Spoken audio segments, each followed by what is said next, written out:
How was everyone's weekend? It was good. So, some of you are good, some of you still aren't feeling it. Can I have the lights on? Maybe that will help me at least a little bit. So we had a good weekend, Sage, myself, and the kids. We went over to I have family, yes. We went over to our family for the weekend, which was great. We enjoyed it. And I woke up Saturday morning confused as to why I didn't have to get up and go to church or go to something else. It just felt odd, like I had Friday off and then Saturday was off again. It felt like a bonus. So I thoroughly enjoyed it, and I trust you did too. If you're a guest, if you're a visitor, if you're not normally here, however that looks, my name's Robert.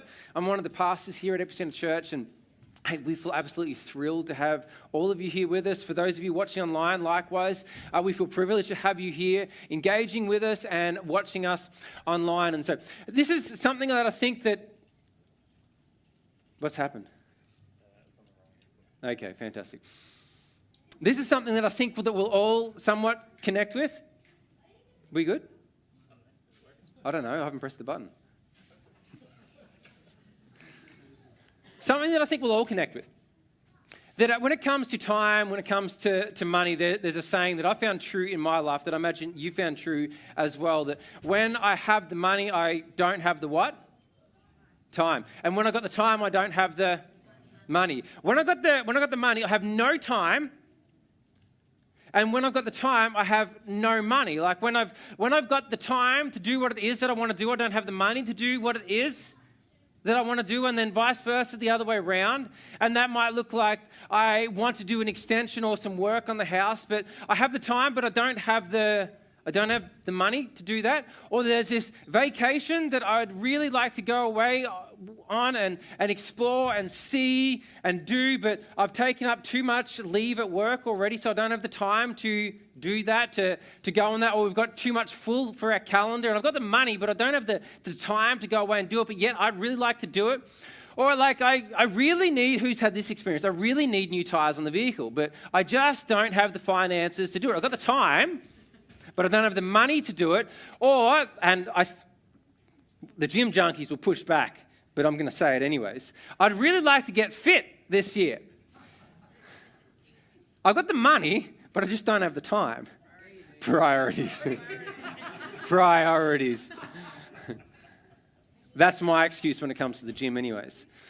So when I have the time, I don't have the money. And when I have the money, I don't have the time. But interestingly, you may not agree with me on this next statement, that when it comes to both of these two worlds, time and money, that when it comes to overseeing them, looking after them, controlling them, that they're the two things that we have the most control of in life. And not necessarily meaning that, like, what you can't do is you can't turn up tomorrow to your boss and saying, this is how many hours that I'm going to work, and this is how much you're going to pay me.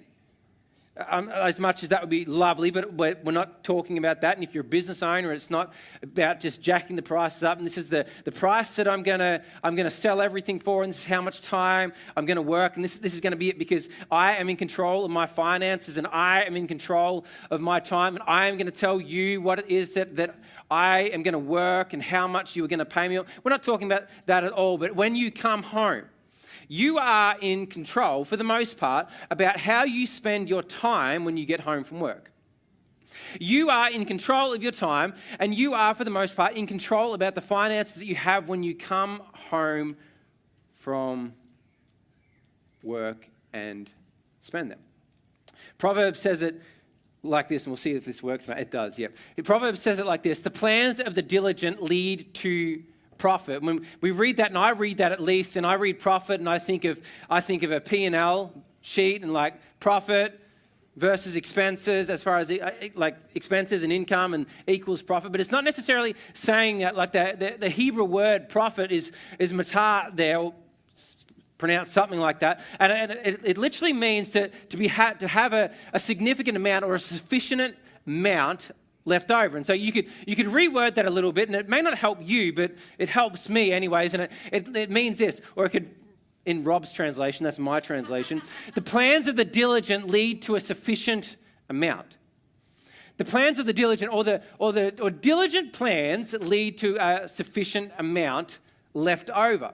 And that's so when it comes to finances in particular, this is how I grew up, and I grew up this way because this is This is how my grandmother taught me. But then as I was been prepping this and preparing this, I've been reflecting on my upbringing and my childhood and thinking, this is what I think that my grandmother taught me, but she probably didn't teach me this. This is just at least how I thought that she taught me. My opinion was when it came to, because I've been in the church all my life, been a Christian for all my as long as I can remember. I've done some terrible things and all that, but for the most part, I've always followed Jesus, always read my Bible, always engaged with God. But I had this opinion, and this is what I think came from my grandmother anyways, that as far as Christians go, when it comes to money, that Christians shouldn't have much money. That Christians should be poor. That Christians shouldn't be wealthy. And Christians that are wealthy, there's something wrong with them. That they are wicked and they are evil. And so that was the belief that I had. And I'm not talking about Ferraris in the carport or anything like that today. If you're thinking we're heading that direction, we're not at all. But so my opinion was that Christians shouldn't have money. Christians shouldn't be wealthy. Christians shouldn't have any substantial amount of anything in the bank because it would suggest that something was wrong. And so that was my opinion growing up, which turned into my theology when it came to God and money. Was that when it comes to God and God's interest in our money, God's only interested in one thing, and that is how much we give. God's only interested in money if it comes to us giving money to Him. God's only interested in talking about money if it comes to tithing. And so I grew up with this idea that, number one, Christians shouldn't have much money. And secondly, the only interest that the Bible has to say about money is about how much money that we can give back to God. And it wasn't until I started specifically diving into it and reading and discovering for myself that both worlds were completely wrong. I was completely misled in both areas. In fact, God has an incredible amount to say about money, and it goes a whole lot deeper than just tithing and giving back to the church or giving to God. God has an incredible amount to say about money, and it's not just about giving. In fact, what I've come to realize, and this has been a consistent journey throughout the course of my life, is that God is less interested in how much we give and more interested in how much we steward or how we steward our money. He's less interested in how much we give to the church or give to the tithe or give whatever that looks like, and he's more interested in how we steward our money. Because you see, the thing is that what we've done, or people like me, pastors like me have done, is made money stewardship all about giving back to the church. And that becomes the pinnacle of good stewardship, the pinnacle of if you do this, God will bless you. But realistically, giving comes out of good stewardship. Giving comes out of good stewardship.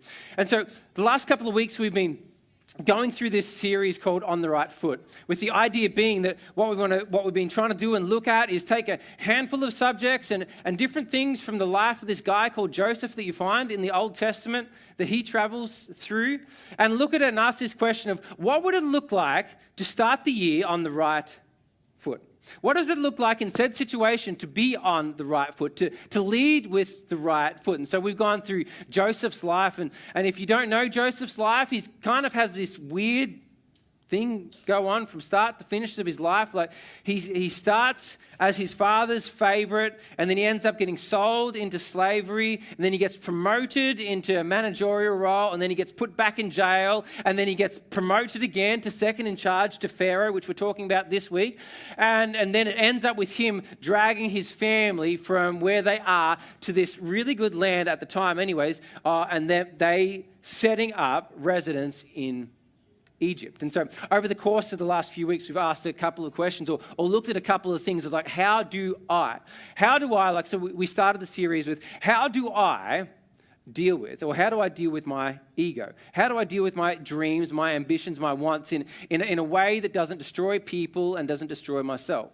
The second week, we looked at like, how do I deal with temptation?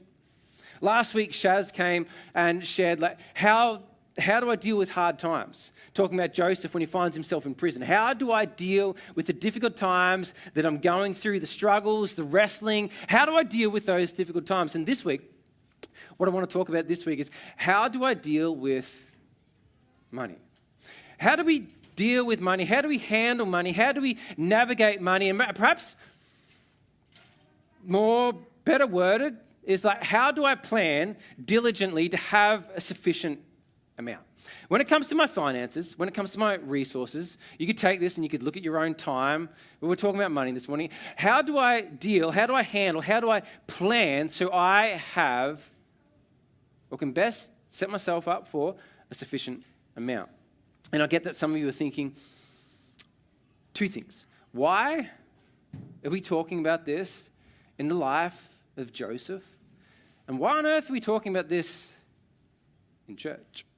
So with the first question, why are we talking about this in the life of Joseph? I think Joseph kind of gets, I think, misinterpreted a whole lot as to what his spiritual gifts are or his giftings are. We read through the life of Joseph, and Joseph is incredible, and he's got some incredible spiritual gifts that God gives him. And part of that, he's a dreamer. He's not just a dreamer of like, I want to like be an astronaut and fly to the moon. Like he's a dreamer as far as God gives him dreams that are to come true in the future. He's got this incredible prophetic gift to see the future. And so he's this dreamer of dreams that God gives him dreams that are to come true in the future. And it's next week you're going to see these dreams that started in week 1, like they end up playing out. So he's this dreamer of dreams. But on top of that, he's got this ability to interpret dreams. And so there's multiple times throughout the story, throughout the life of Joseph, where he interprets dreams. And it ends up being that we end up looking at Joseph as the only gifts that he has, or the ones that get majored on, his ability to interpret dreams. But I think that is cheapening the gifts and the talents that God's giving Joseph, because throughout Joseph's life, anywhere he lands, he finds himself elevated into a position of authority. And God gifted him incredibly with dreams and interpretation, but equally so, God gifted him incredibly with this gift of administration, and chiefly in his ability to manage people and manage resources and manage finances. And that's exactly what we're going to be looking at as to Joseph doing this week when we jump into it in a minute. But as to like, why are we talking about like stewarding, managing, governing resources, our finances, our that sort of thing in church? Well, some statistics I found this week. Now I get it that these statistics aren't going to like 100% hit every single one of you, but this is my thought. If in church we are an overview of our community, as far as we are a representation from different demographics, groups of people in our community, that you may not fit into all of these categories, but you're going to fit into some of them, and some of you are going to fit into all of them. And so in this group, watching online, you guys sitting here, this is some of you, this is me as well. And so the statistics, it looks like this. 48% of Australians live pay to pay. 20% of Australians, only 20% of Australians manage to stick to their budget. 70% of Australians are fearful of their financial future. They're concerned about what's coming. 33% of young Australians aren't confident when it comes to financial literacy. They don't feel confident with how to manage, deal with, look after, engage with money. 28% of Gen Zs have no money left by payday. They don't just live from payday to payday. They don't have anything left come payday. And the other one is this. Only 33% of people, or 33% of people have no emergency fund at all. That's some of us. That's perhaps all of some of you. That's some of me, some of Sage, some of our finances. And what I think that the Bible has to say is a whole lot more than just when it comes to your money, I want you to give it to the church. When it comes to your money, God wants you to be a good steward of your finances. For this reason, this is what I believe, that God wants you to have a sufficient amount. God wants you to have a sufficient amount when it comes to your savings.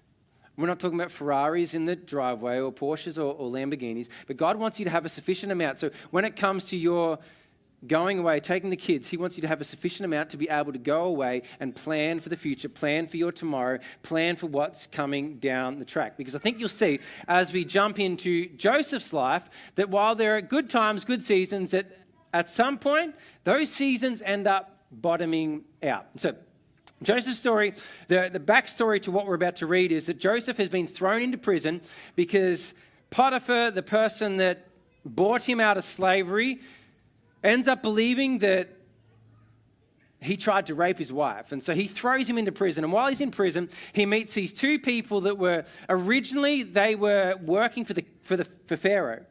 And these two people end up having two different dreams, and they couldn't work out what these dreams meant. And so Joseph turns up in their lives in the prison, and he's able to interpret these dreams, two dreams from the cupbearer of Pharaoh and from the Pharaoh's baker. And he says to one of them, he says to the baker, you are going to be executed.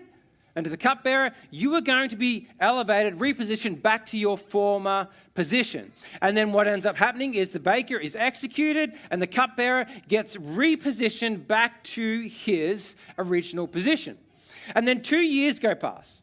2 years go past and like he said to them, hey, I'll interpret your dreams as long as you don't forget me after this happens, especially to the cupbearer. As long as you don't forget me, when you're out of here, I want you to remember me. And then what happens? He gets let out of prison. He forgets who Joseph is. And Joseph sits there for 2 years in the prison. And then this happens in Genesis 41.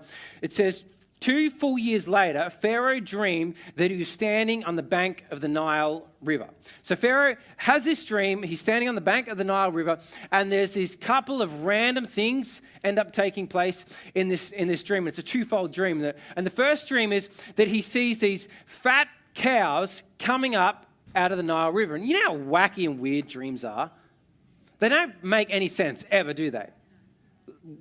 Maybe some of your dreams make sense. Most of them don't make any sense at all. Like one point, you are standing on the ground. The next point, you are surfing a star to the moon. And in your dream, it's logical, isn't it? You get how that happened. And then, so my kids get up in the morning and they try and explain to me their logical dreams. And I think at that moment, they realize that they're not logical. Like, you can't explain point A to point B. My father did this all his life. Like, I had this dream, and you'd see his eyes trying to join all the dots together. And it's impossible. But Pharaoh has these two dreams, and it's one of those moments. There's these 7 fat cows come out of the Nile River. And he's looking at these fat cows in the dreams, and they're plump, and they look good, and they're like, this is fantastic. We're going to be able to kill them and eat them. This is going to be absolutely incredible. And then he's watching this dream, and then after the 7 fat cows, there's 7 skinny cows. And no one likes skinny cows. Skinny cows die. Skinny cows don't bring any money at market. If you butcher them, there's nothing worth eating on them. And he's not happy about it. I don't know if he's happy about it or not, but things get weirder in the dreams because cows aren't carnivores. But these cows are carnivores. And these cows, the 7 fat cows, turn on the 7 skinny cows, and they consume the 7 skinny cows. They eat them up. And Pharaoh instantly, he wakes up and he ponders, and he's like, what on earth is going on? This is a weird dream. This is whacked out. And he starts pondering it, thinking about it, and he's like, I can't work this out. I'm going back to sleep. Anyone had that dream? You wake up and like, that was weird. Maybe there's something in that. That's too much headache to work out. I'm just gonna shelve that, and I'm gonna go back to sleep. Hopefully, I don't remember it in the morning. And so he goes back to sleep, and in the same night, just after he goes back to sleep, he has another dream. And it's like a mirror dream of this dream that he just had, but it's not fat cows and skinny cows. I really should have clarified what it was. It's either wheat or barley. It's regardless of it, it's a cereal crop. And so we're gonna go with wheat. Brian, what are we going for, wheat or barley? You're the cereal farmer.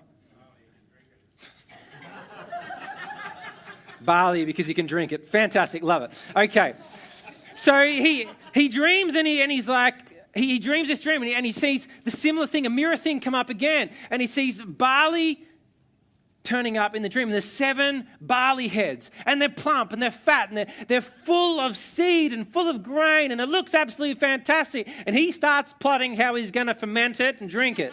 Yes. And so he starts he's looking at this and he's pondering it in his dream, and then the second part of the dream turns up, and it's the same thing. But this time it is scrawny looking barley heads. It's all pinched grain and ghost pods. There's nothing in it, and it looks horrid. And again, dreams stupid. They're nuts. Like cows aren't carnivores, and barley doesn't have teeth in a mouth. But yet the fat barley again consumes the skinny barley. And he wakes up again. He's like, what on earth? trying to work this out, trying to ponder it, trying to understand it. And he's like, I've got no idea. And so, but he has this gut feeling, this inkling, like, I think there's something in this dream that I need to pull out, to understand, to get my grasping around. I want to know what it's about. And so he calls everyone that he knows. Isn't that what you do when you have a dream? You're like, this is a cool dream. I want to talk about this. And we're trying to work out, is there any meaning behind it? And then someone will say, just really weird pizza, just no more. Well, let's not talk about it. It's stupid. And so he brings in his sorcerers, his magicians. He brings in anyone that he can. And he starts sharing with them these dreams. Like, hey, I had this dream last night. There's 7 fat cows, 7 skinny cows, fat cows, 8 skinny cows, barley, fat barley, ate the skinny barley. Like, it's weird. Does this make any sense to you? And they're all doing about what you're doing, like, it's ridiculous. Can we just get back to work? Like, can we just get back to running Egypt? This Pharaoh is stupid. And he's like, no, there is something in it. And he's pondering, and he's getting irritated because no one's working it out. And then his cupbearer, he's pouring Pharaoh's cup. And he says, Pharaoh, you know that time that you and I had a disagreement and you got angry with me and you put me in prison?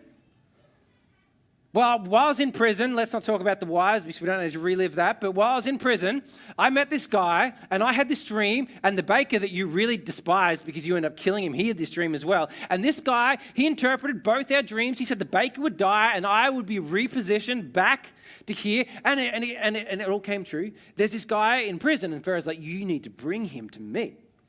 So they go and grab Joseph, they clean him up, shave him because he would have looked like a woolly mammoth. They clipped him, shaved him, made him look presentable and all that. And they bring him to Pharaoh. And Pharaoh says to him, I hear that you have the ability to interpret dreams. And he says, no, I don't. I don't have the ability, but God has the ability, and God grants me the ability. And with his help, I will be able to interpret your dreams. And so Pharaoh tells him this dream, and like there's fat cows, skinny cows, eaten by fat cows, fat grain, skinny grain consumed, but it's weird. And everyone's standing in Pharaoh's courts. They're just like, this is stupid. And Joseph straight away is like, you know what? Here's what it means. And because it's been a mirror image of these two dreams, this is what's going to happen. God has decreed it, and it is going to come to pass exactly as God has described it. And he says this: the two dreams are a mirror image of the same thing, highlighting that it is going to take place. And Pharaoh, this is what it means. You are about to have, this is what is about to happen. There is going to be 7 good years, like bumper harvest. You're going to have fat cattle, fat Wagyu, Jamie. And you're going to have incredible barley crops, Brian. It's going to be the next 7 years is going to be fantastic. Your dairy is going to milk well. It's going to be good. And it's like when we go through those seasons in life as far as low interest rates. Low interest rates. It's absolutely incredible. It's going to be fantastic for the next little bit. Interest rates are going to absolutely bottom out. You're going to enjoy it. Housing prices are going to come down. Rent's going to be low again. Everything's going to be going good at work. It's those seasons when nothing goes wrong. You just keep seeming to be able to get money and keep money, and nothing's going wrong with life. There's no struggles. There's no wrestling. It's easy. You know those seasons when nothing breaks? I know they're rare, but they do happen. Anyone know those seasons? Yeah, nothing breaks. Nothing goes wrong. And he's talking about those seasons. You're going to have 7 years. Nothing's going to go wrong. In fact, everything is going to go above good. It's going to be so good, Pharaoh. It's going to be incredible. But he says that immediately after those 7 years, it's going to be dire. It's going to be really challenging. It's going to be really hard. He said a big famine is going to go over the entire land. Just like what some of us experience or have experienced, or all of us have experienced in different ways. And he starts sharing about the struggle that they're going to come into. Just like as far as when floods turn up, it ends up being difficult, trouble, dire, hard. Depending on what industry that you're in, you can't have sales. And things don't go well. Milk price bottoms out. barley floods out, whatever it looks like. At your work, at your industry, things start going south. And he's like, Pharaoh, it's going to be this huge famine that's going to go through the land. And he says this, it's going to be that bad, he says, that this famine will be so severe that even the memory of the good years will be erased. It's going to be so bad, you're not even going to be able to remember the good times that you went through for 7 years. It's going to be that bad. And he's like, Pharaoh, because it's this mirror dream, it's going to happen quickly.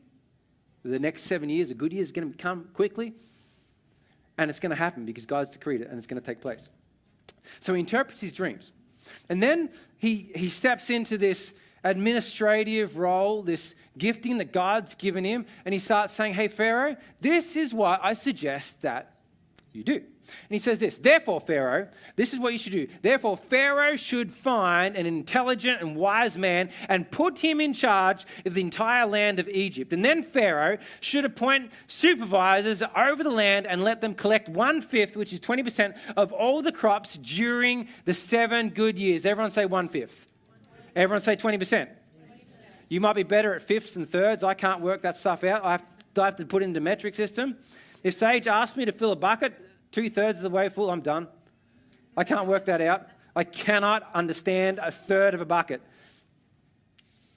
The looks on you, you all can, but I can't.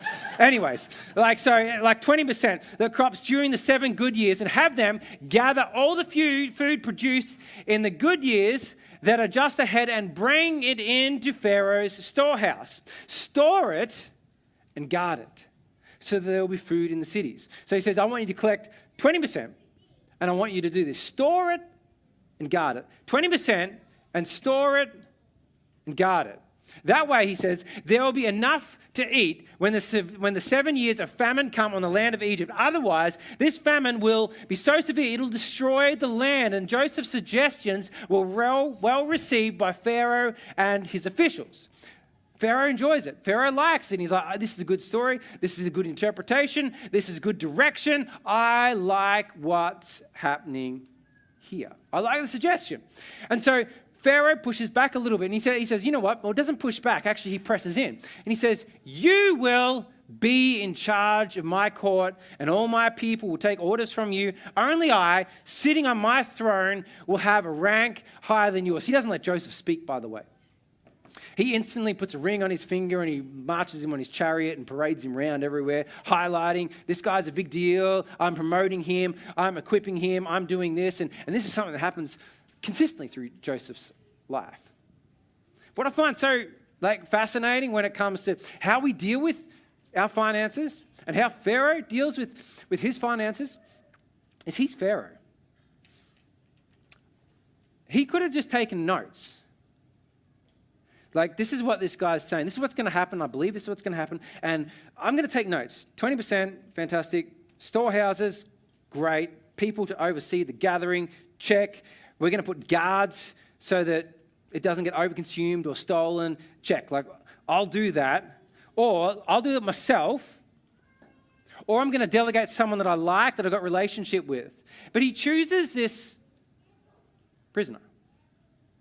There was an Egyptian to oversee his financial position, oversee the financial position of the country. How would you feel to have someone just leave jail and control your finances? How would you feel for someone just to leave jail and then be stewarding the finances of the country? Because that's what Pharaoh's... No. I'm not going there. How would you feel that? Because that's exactly what Pharaoh does. He takes someone that seemingly, at least to the people, I'd assume, in the court system, watching over it, why would you put this person in charge? He's done nothing to show that he's worthy of doing this. He's been in prison. We just cleaned him up. You didn't see what he looked like before he turned up here. He looks good now. He didn't before. We know what he looked like. We know what he smelled like. But Pharaoh puts him in charge. And Pharaoh puts him in charge because Pharaoh saw something in him that he saw in no one else. He saw something in him that God had gifted him with. And part of that gift was this ability to oversee, this administrative gift that could manage people, manage resources, manage finances. And he realized this, that this guy is better than me at handling this, that this guy is better than everyone else in this room at doing this, so I'm not going to ask any more questions. I am going to put him in charge. And the thought is this, that when it comes to some of our finances, some of us act like Pharaoh, but don't act like Pharaoh in the story.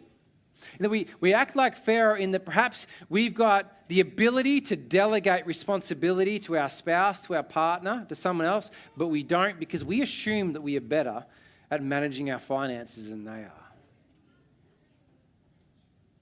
And we don't hand it over because, no, I am better. I understand it more. I must be better because I earn more. I must be better because I'm an entrepreneur. I must be better because I'm a business owner. I must be better because my family had a bigger financial piggy bank or what have you. I must be better, so therefore I am going to control it. And then what ends up happening is arguments turn up. And arguments turn up ultimately in marriage when it comes to finances, chiefly because you know what happens. Two people have two different ideas on how to handle, how to navigate the finances, how to spend the finances, how to use the finances. And generally, in all honesty, what it all boils down to is someone is better at the finances than the other person.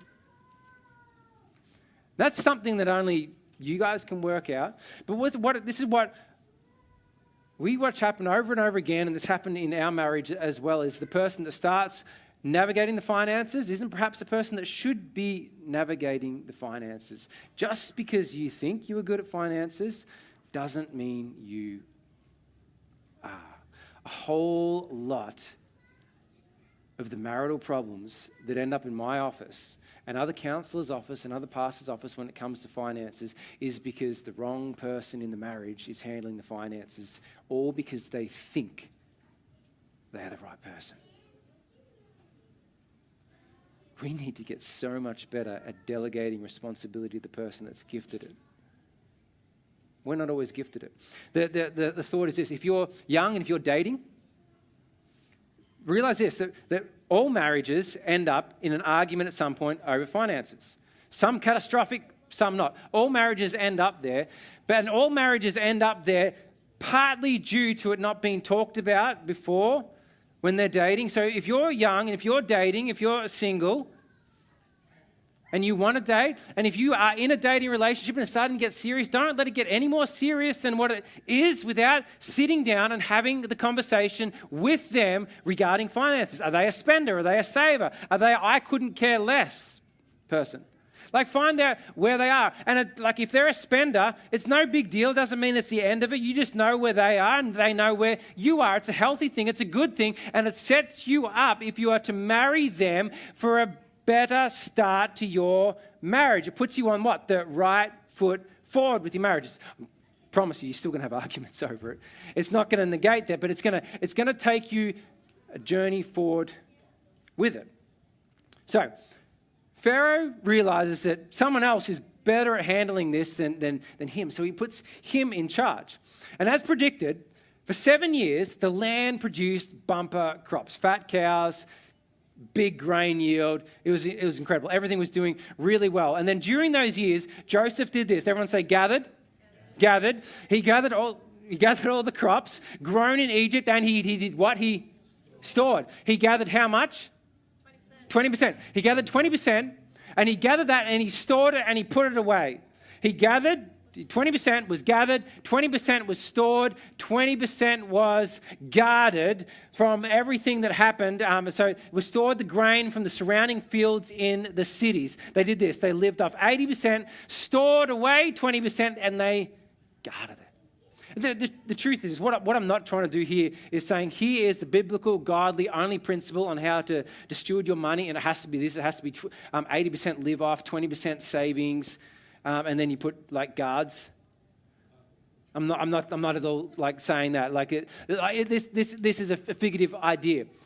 With the idea being, it should be common sense, but it's not, that we live on less than we earn. And maybe that's 20%, maybe that's 2%, maybe that's 5%, maybe that's 10%, maybe that's 50%. The number doesn't matter, but being a good steward starts with this, realizing that today might be a good season, but tomorrow's probably not going to be a good season at some point. So I'm going to put something away today because I want to have resource for tomorrow. I want to have resource for tomorrow. And so Joseph's plan that he outworks with Pharaoh is live off 80%, store away 20%, and then we're going to guard it. And I don't know what guarding it looks like for you, but it's not swords and that sort of thing. But guarding it basically is the protection measure of I'm not going to take it, I'm not going to blow it, I'm going to be diligent with it. I might put it in a secured account, like a secured, growing interest account that it's not going to earn much, but it's going to earn something. And I can't touch it because I realize this about me, that I am a spender.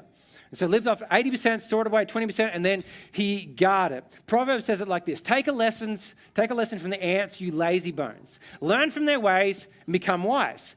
Though they have no prince or no governor to rule or make them work, they do this. They labor hard all summer, gathering food for the winter. They labor hard while they can to gather food for when it's not plentiful. They put away something now to have something later. They're deliberate now with their food, with their gathering, in order to have some later. I know some of you are thinking like, aren't we talking about budgeting? And I don't like budgeting because budgeting is all about sitting down with my bank statements and an Excel spreadsheet and discovering that I spent more than what I earn. And this has been consistently going on for ages. And how many have had that experience? How fun is it? I don't like it. I don't enjoy it. Because budgeting, when you realize this, that I am spending more than what I'm earning, it means I need to cut back on something. And we don't like it because there's always the budget Nazi. In every relationship, there's a budget Nazi. And if you're single, you are the budget Nazi and the budget splurger at the same time. It's a weird dichotomy, but it happens. It's the budget Nazi. And they turn up and they say, you can't do this, but I want to do that. I want to go hunting. This is an actual conversation that I've had with Sage. I want to go hunting, but you can't do that. It's not in the budget. But I want to. I need to. And how many of us are really good at justifying it? Yeah. I'm fantastic. You know what I do? Because I go deer hunting, and sorry if you don't like that, but I enjoy it. And for the most part, we eat venison all year round. We've got enough in the fridge. And so I justify it with determining how much money we've saved at the supermarket by me going away. And that only works when you get something. When you don't, it's a very costly holiday expenditure. But there's always the budget Nazi. Like, I want to buy beer. No, you can't buy beer. We can't afford that at the moment. I don't know what it is. There's always a budget Nazi. And we look at budgets as being like about everything that I've got to say no to. I can't have that.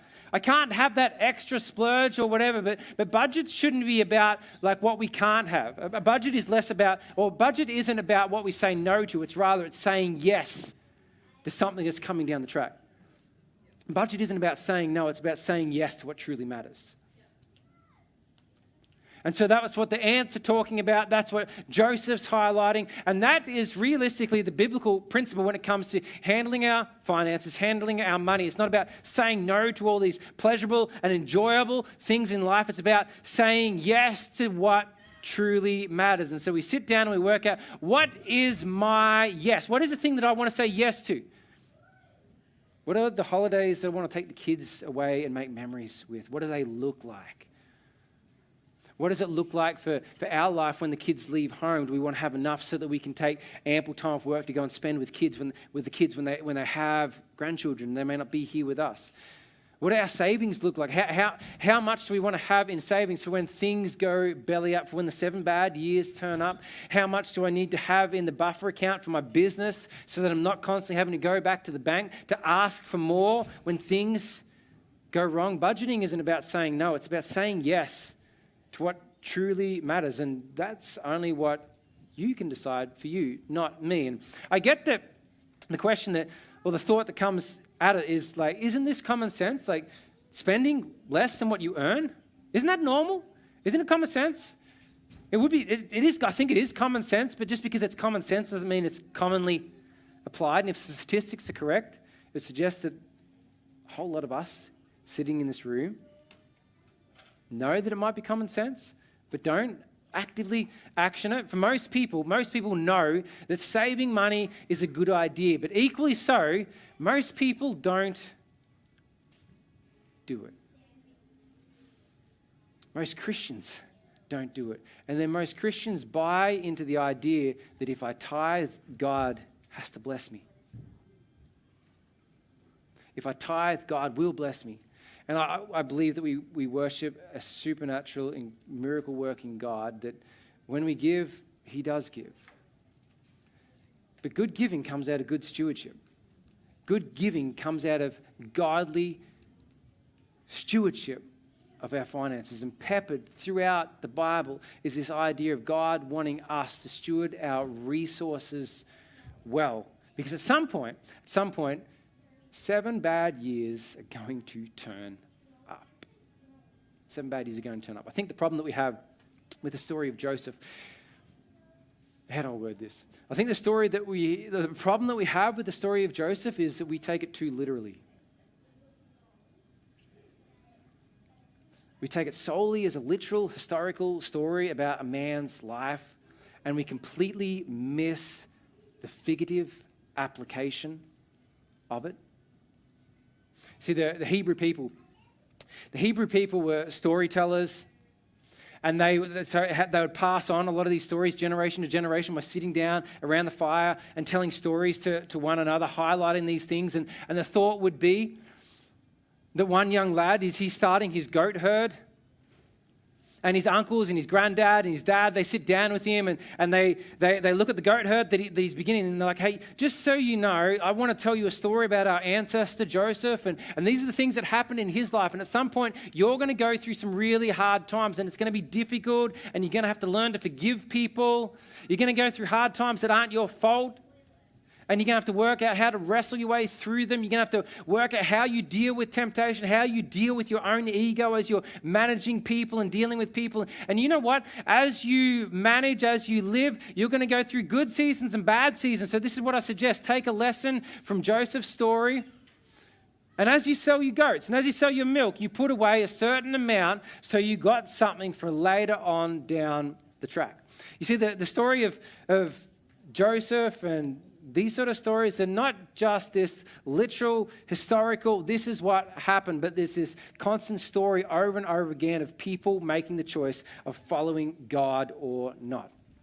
Genesis starts like this. It starts with Adam and Eve in the Garden of Eden, and God gives them a choice. Will you choose life or will you choose death?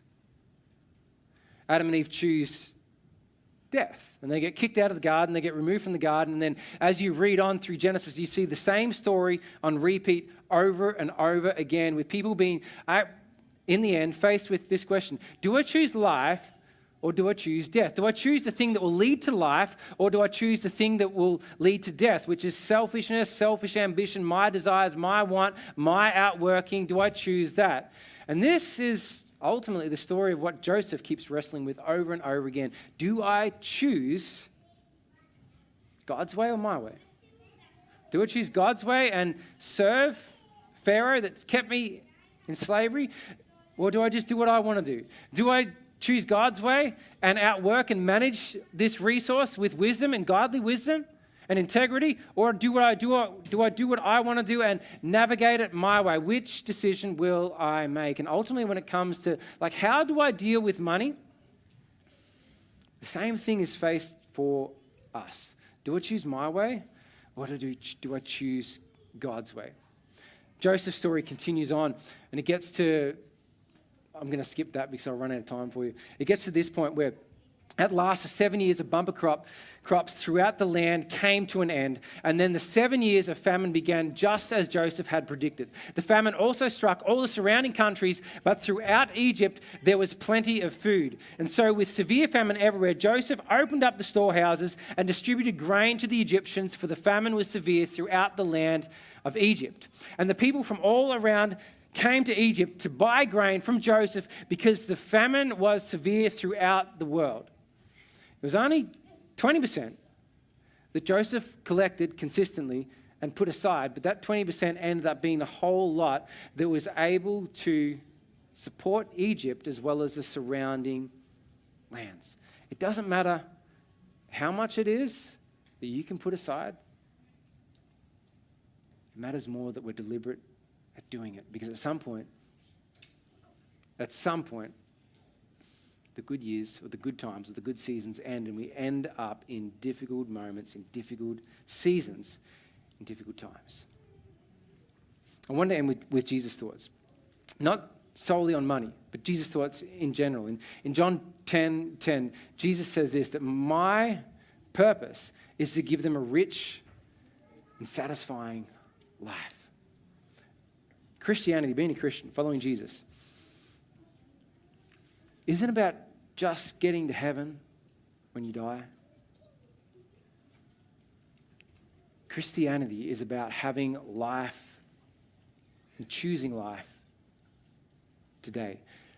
It's not Lamborghinis and Porsches in the front yard, but it's choosing this. It's choosing that I am going to follow His will, His guidance, His direction, because I believe that is the path that leads to life. So how about you stand? Let me pray for you. God, I realize that this is something that I'm constantly faced with, of poor stewardship, of outworking, of navigating my finances, Father. And God, I pray that I'm open enough for you to continue to work on me and challenge me and confront me, Jesus, and help lead me. And Jesus, I want to pray that the same is for all of us, God. Regardless of where our financial position lies, Jesus, I pray that what we are deliberate at doing is following your voice and your leading, Jesus, and your wisdom when it comes to finances, and deliberately taking part of what we've given, Father, and putting it aside for what is coming tomorrow, whatever that looks like, Father. When the good years are here, Father, that we can save, we can put aside for when the 7 bad years turn up, Jesus. I pray that what we can be is people that are wise with our finances, are deliberate with our finances, Father, and godly with our finances. And we deliberately, Jesus, follow your leading with them, Jesus. In Jesus' name, amen. So, apologies, I've kept you a little bit over. Don't rush off. Head out, grab a tea or coffee. And we'll see you next week. Jamie's closing the series off, which is going to be fantastic. See you all next week.